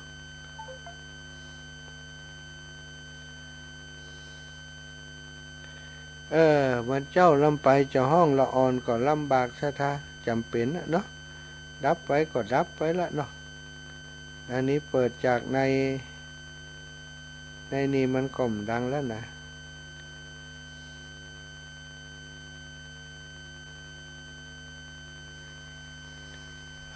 อันนี้มันยังไงมันดังถึงของเปิดของตัวกะมันดับไปตอนไหนแม่จงดีโยมแม่เสียงดับไปแล้วเสียงเงียบไปก่อนบางทับโทรเลยดับกันบาดับเจ้าเมืองฝั่งเห็นชัดเจนดีเมืองฝั่งชัดเจนเลยจะไปห้องละอ่อนลูกก็อินดูเขาต้องห้องอันนี้วันนี้ใช่อินดูเขาถ้าห้องเขาก็ต้องตื่นมาเกาะบอกให้เปิดกับฟังบ่ได้ก็ฟังในมือถือนะต้องฟังในมือถือจังไลน์เฮาก็ที่7014เนาะเจ้าโยมแม่ลูกก็ฟังได้เจ้าอันนั้นเปิดก็ถ่ายทอดให้รู้ทำมาภาคเหนือเปิดในมือถือท่านที่เฟซบุ๊กท่านอินเนอร์เจ้าแม่แม่สบายดีก็จะหอมบุญกับผ่านไป500เนอะเดี๋ยวก็ส่งเลขบัญชีมาในไลน์หอมบุญไหนทำบุญเอาเป็นการน้ำมันเดินทางกันเอาหอมรบของที่เปิ้ลนั้น แม่วันดีดวงรักอย่างนั้นเนาะแม่ดวงดีนะรัตตะจ้าดวงดีเจ้าแม่เนาะเจ้าโยมแม่ส่งให้มันกินมาอนุโมทนาเนอะดีอันเทศอย่างก็ทำประจำปีเกิดเนาะเจ้าอีแม่เกิดปีหยังปีกุลปีกุลบ้านนี่ปีกุลถึง3 คนลูกเบาปีงูใหญ่มาก่อนเจ้าโยมเป็นจ้างเหมือนกันหมดเป็นงูใหญ่ลูกเบาคนน้อยเจ้าอีแม่สาธุเจ้ากราบไหว้ศาลเนอะอนุโมทนาทุกความดีวันนี้ลูกเจ้ามาทำจะได้ไปศพพระเจ้าป่าบงเนาะไปเลี้ยงกับไปงอนแล้วก็ตุเจ้าห้วยงูในก็มาสั่งต้นโพใหญ่ลูก2 ต้นจะเอาวันที่5อีลูกก็ต้องเป็นทำให้เสร็จก่อนเนาะอย่างวันที่5คือโยมพ่อเป็นคนจ่ายแม่ก็จะเข้าวัดวันที่3นี่แหละจ้ะวัดบาทอุดมเจ้าแม่ปฏิบัติเจ้ากับไปศาลเนอะเห็นยาวแต่ดีละอีแม่อย่างก็กับไปศาลเจ้าสาธุขอบคุณเจ้าแม่ดีแม่เป็นแจ้งว่าตังเมืองฝั่งชัดเจนดีเนาะก็ดีใจเจ้าลำไปเจ้าห้องละดีละตังเมืองฝั่งชัดเจนดีใจแล้ว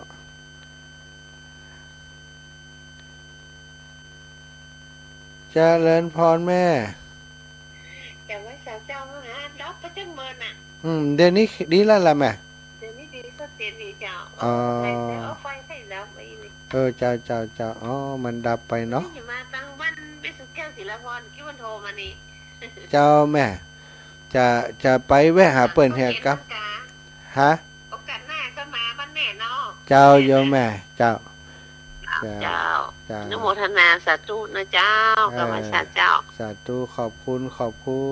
อีแม่แม่สายทองธัญแก้วนะอยู่บ้านห้วยการตะกี้มันเสียงมันหายไปแต่อีหรอเอาละดีแล้วเนาะแม่เนาะดีแล้วใจใดแล้วก็โอเคละมาแล้วก็ลำปางก็ดีแล้วเหรอลำปางดีแล้วเรียบร้อยแล้วเนอะแม่นิตยาปินตาคำมันรับไปเนาะขอเลขบัญชีตัวเนอะโทรประหับรวมบุญงานศพแม่ดวงดีโยมแม่โดมแม่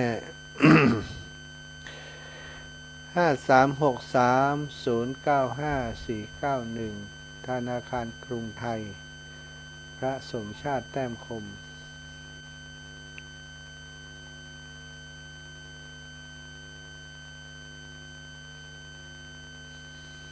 เจริญพรโยมป้อ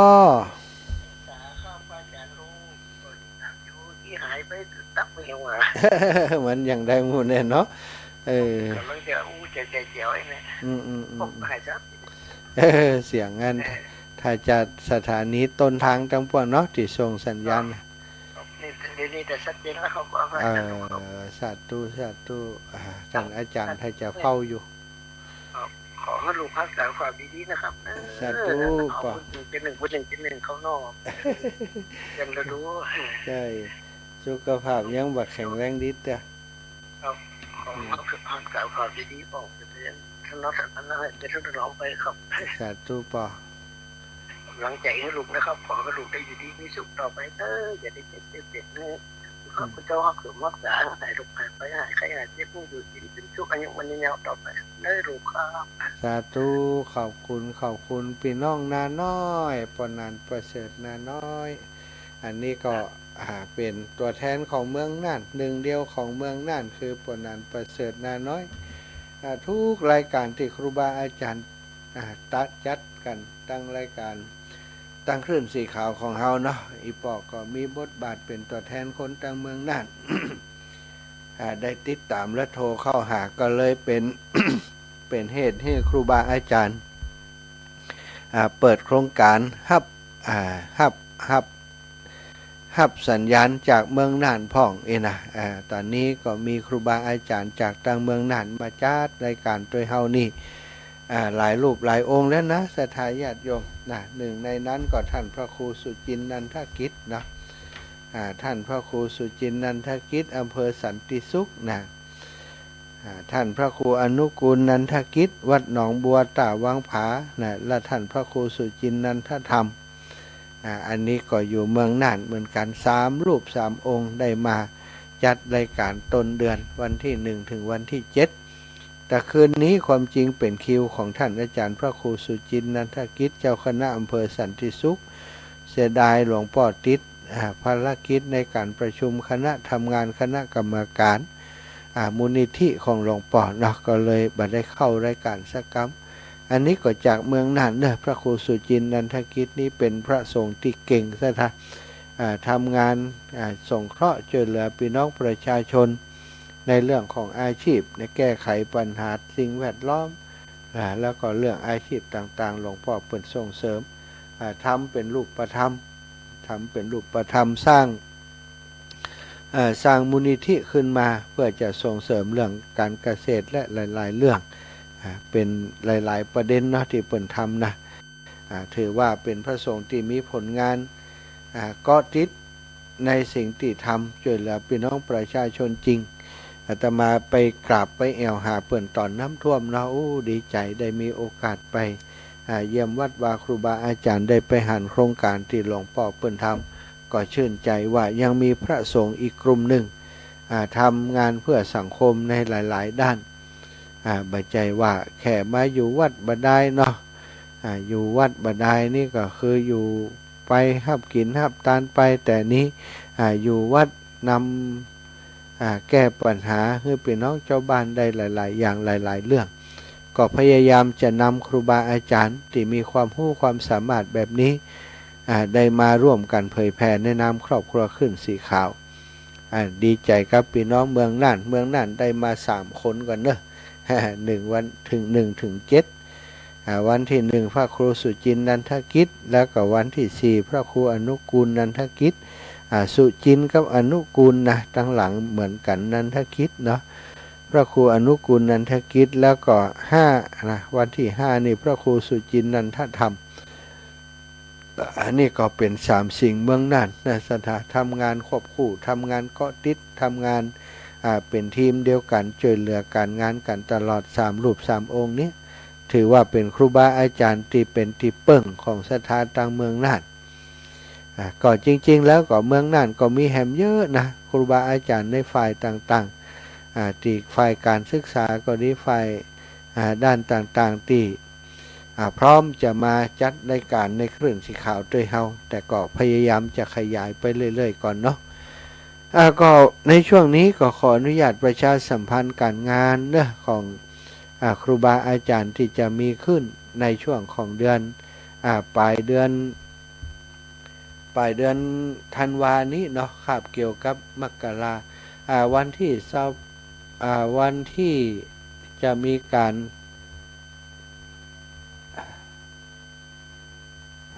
เด็กแม่น้อมสุภาวงศ์เจริญปอนแม่น้อมเจ้าเปิดวิทยุก็ไม่ได้ยินไม่ได้หอนเลยเปิด YouTube กะอ๋อล่ะเจ้าโยมแม่เจ้าชัดเจนดีเด้อสาธุ YouTube เอาเนาะ มีหลายช่องทางเนาะขอบคุณอีแม่เด้อเจ้าสาธุเปิดวิทยุก็ไม่ได้ยินไปเอา YouTube แล้วนะได้อันใดก็ได้เป็นช่องทางที่สามารถจะสื่อสารถึงกันได้เอาเนาะบางเตือวิทยุสัญญาณก็ยังหวานนะศรัทธาญาติโยม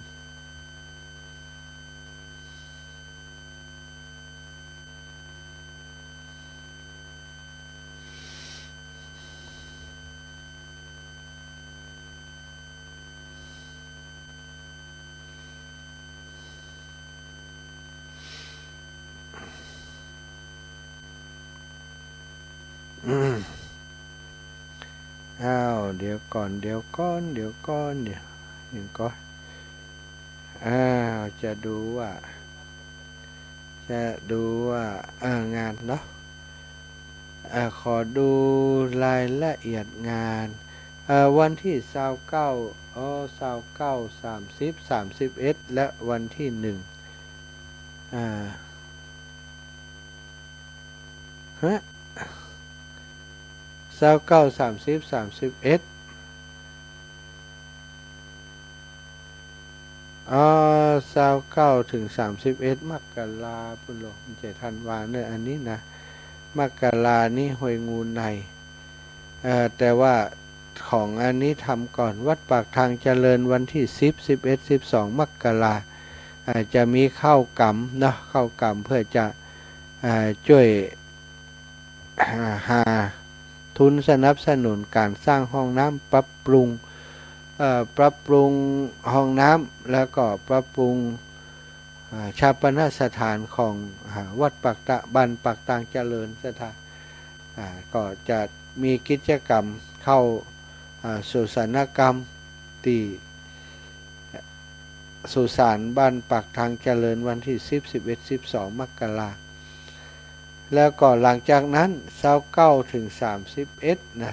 29 30 31มกราก็จะเข้ากรรมที่อันบ้านห้วยงูในเนาะห้วยงูในอันนี้เดือนมกราพุ่นเนอะศรัทธาญาติโยมสำหรับวัดบรรพตสถิตเนาะก็ขอแจ้งให้ศรัทธาทราบเป็นเรื่องเป็นราวตั้งแต่นี้ไปก็จะมีโอกาสก็พยายามจะแจ้งให้ศรัทธาได้รับทราบว่า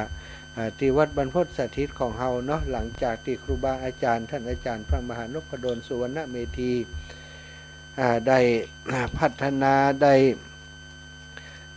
ทำสีอุโบสถทำสีอุโบสถทำสีวิหาร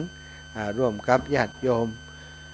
ตั้งหลายที่เปิดมาอุปถัมภ์วัดของเฮาได้ทำสีอุโบสถวิหารจัดตกแต่งจัดสวนจัดอย่างต่างๆแปลงศาลา2ศาลาแห่ม2หลัง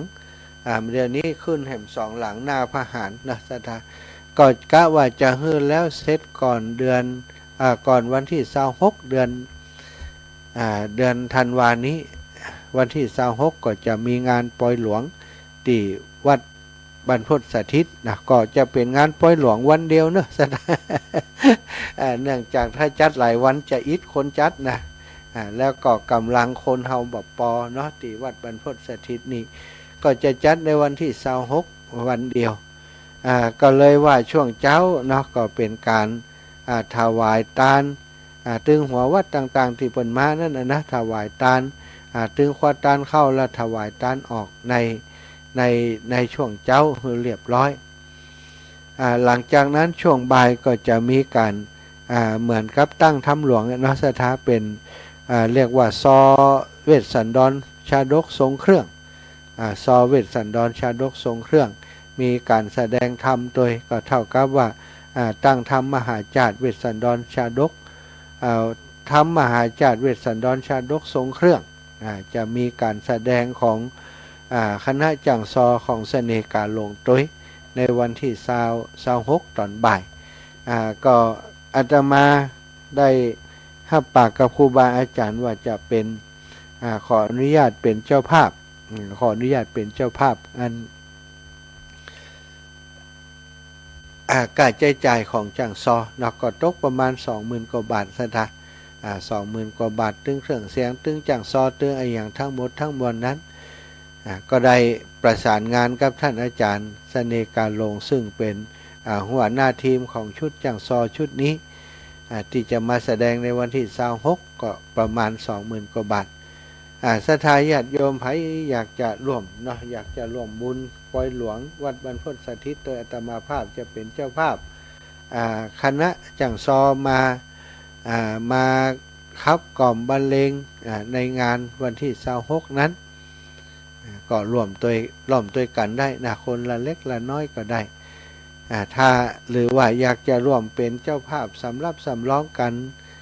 ที่จะต้านเข้าต้านออกเป็นค่าใช้จ่ายลงทานอย่างต่างๆก็สามารถแจ้งมาได้เนอะแจ้งมาที่อาตมาเนาะที่มีเบอร์โทรแล้วก็โทรมามาจาสอบถามกันได้อยากจะร่วมบุญกับท่านอาจารย์ก็จะได้จดชื่อเสียงเรียงนาม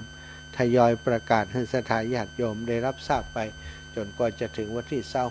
26เวลาเร็วศรัทธาญาติโยมถึง26บัดเดี๋ยวนี้วันที่2แล้วนี่เนาะ2ก็เหลือแฮมกี่วัน24 วัน24 วันก็จะ จะถึงงานปล่อยหลวงแล้ว ก็เหนื่อยอยู่ตอนช่วงนี้ก็ได้พัฒนาตั้งครูบาอาจารย์พระที่อยู่ในวัดของเฮานี่ตลอดถึงญาติโยมที่เปิ่นมาช่วยเนาะก็มาเพียวมาพัดหลายอย่างศรัทธามีปล่อยหลวงแล้วจะได้ก็เป็นดีอยากจะเพียวจะพัดให้เปิ่นเวลาเปิ่นมาแอวเปิ่นจะได้หันต้นไม้ติดลมลื่นหันความสะอาดสะอ้านน่าอยู่น่าอาศัยติดตกหลังคาเขาแล้วก็ย้อนติดไปเพี้ยวศาลาหลังคานั้นกว่าศรัทธาญาติโยมมาแล้วมันจะบ่งามหูงามตาขึ้นไปเพี้ยวหลังคาโอ้ปังกระดังตกหลังคา เกือบบรอดเนาะเกือบบรอดแต่ก็รอดมาแล้วก็ถือว่าโอเคละเปิ่นฮื้อมาช่วยการช่วยงานทำการทำงานสนองงานครูบาอาจารย์ก็ทำฮื้อเต็มที่นะอันที่เป็นอุบัติเหตุก่อนแล้วไปผาดเคราะห์สะเดาะเคราะห์ต่อชะตาไปขอบคุณกับศรัทธาญาติโยมทุกคนทุกท่านที่เป็นห่วงไถ่ถามอาการของอาตมามาโดยตลอดเป็นอย่างไรท่านอาจารย์ดีขึ้นแล้วยังหายแล้วยังตอนนี้ก็ดีขึ้นถามว่าหายแล้วยังก็ยังบ่หายดีแต่ดีขึ้นเยอะแล้วเนาะแขนก้าอย่างก้าต่างๆนี้ก็เกือบจะใช้งานได้ตามปกติแล้วก็คงจะฮื้อตามปกติแต่ก็คงจะยากอยู่พยายามนวดพยายามประคบพยายามทับพาไว้เพื่อจะฮื้อเปิ่นหายไวๆวันนี้ก็ต้องขอบคุณกับศรัทธาทุกท่านทุกคนเนอะที่ติดตามรับฟังรายการตั้งแต่เจ้า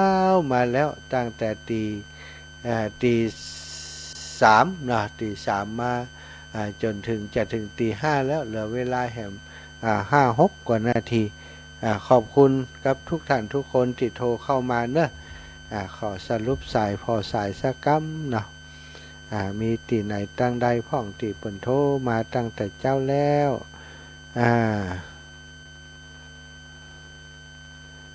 แม่สมแม่กันแม่อุ้ยอินแม่สาบเสมิงแม่อุ้ยอินแม่อุ้ยหม่อมแม่หม่อมอินแก้วตันวงเหล่าปากก้อยแม่เพนณลำพูนแม่นางคำอ้าย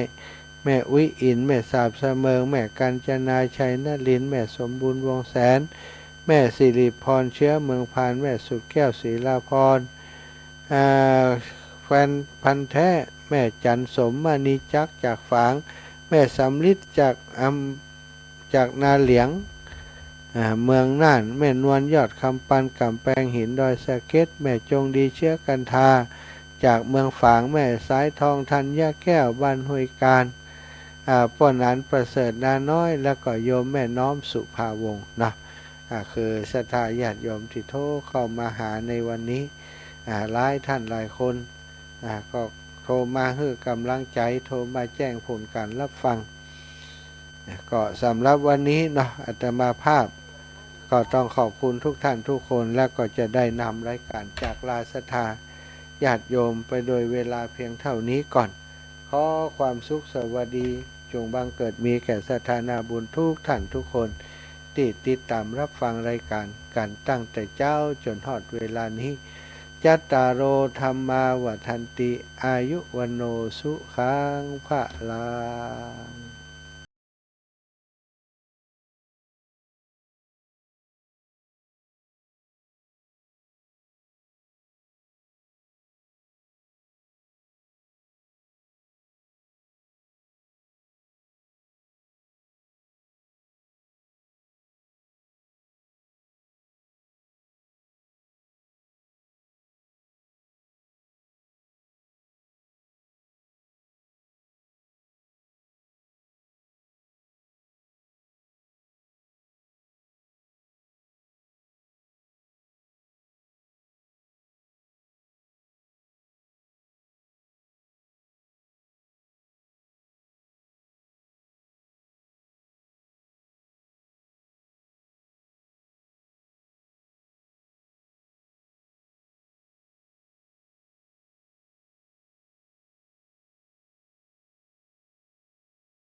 ท่านตื่นกัน